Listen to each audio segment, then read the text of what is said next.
Damn, it's been a minute.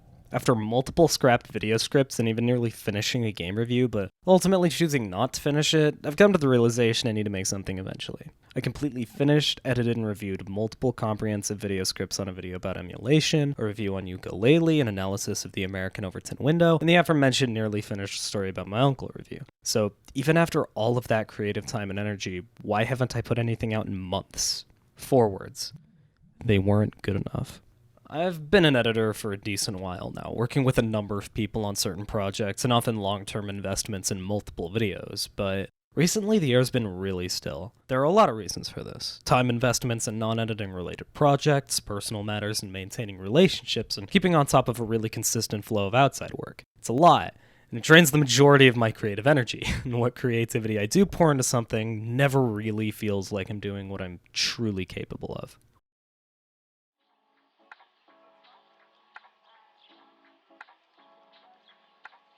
I often imagine myself doing these extravagant and amazing displays of personal capability without ever taking the steps needed to actually get to that point. I make these huge promises to myself and have these amazing ideas of huge projects I could do without ever getting past the workshopping phase, but more criminally, I feel I undersell the facets of what I can do really well for the sake of what I feel I want to do.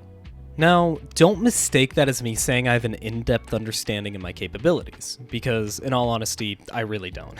First and foremost, I like to think I'm a musician. I take my artistic expression through music incredibly seriously, but I don't feel I ever really push it or make as much music as I really need to. I tell myself constantly once I get better, I'll make more music because I'll have more work to derive from and more of a repertoire to work from. However, I've always had a hard time taking that notion seriously.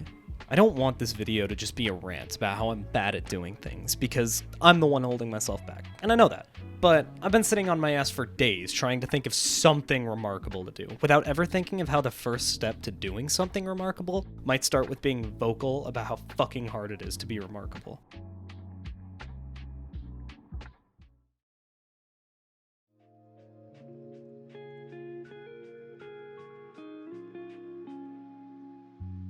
Seeing people do what you find yourself revolving your identity around, murder you in terms of skill is, to put it lightly, fucking soul-crushing. Whether it be at an instrument, drawing, skateboarding, athletics, editing, or gaming, it's an almost universal notion that seeing people be better than you at something sucks. I would consider myself pretty humble in terms of this. God knows I used to be a dick about people being better than me, but I've gotten a lot better over the years. With that being said, the underlying feelings behind seeing this have never changed. It hurts. Congratulating someone on doing something that you beat yourself up for not being able to do is brutally painful, and it's almost criminal how expected it is in common parlance.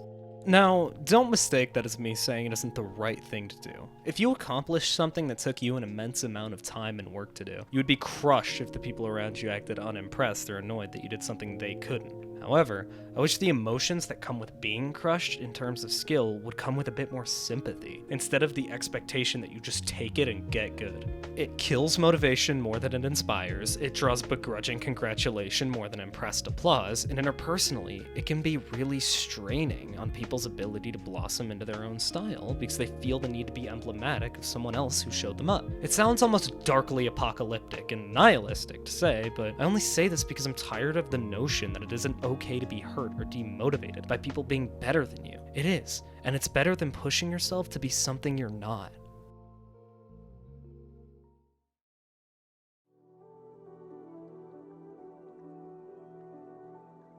I wrote in this section as conclusion, as if there's any overarching point to be drawn from me rambling for God knows how long in a really pretentious way. It's really difficult to understand why you can't think of a way to be remarkable, but sometimes I think we as people need to be at peace with understanding it's okay to not be. But more importantly, that the only way we can truly be remarkable isn't by pushing ourselves past our capabilities and expecting the extraordinary, but to be at peace with what we can do, and understanding that feeling like you can't do anything or that you're inadequate is a really normal part of the artistic experience. Alright, so I know a lot of this came off as pretty pretentious, and I understand that, but I wrote this script just kind of to thought dump in a more kind of video medium. And I realize that might be a weird way of going about it, but I want to just throw this in at the end cards so people didn't think I was trying to relate to everybody, but more just as a thought dump. And if you did relate to this, I did my job, I think.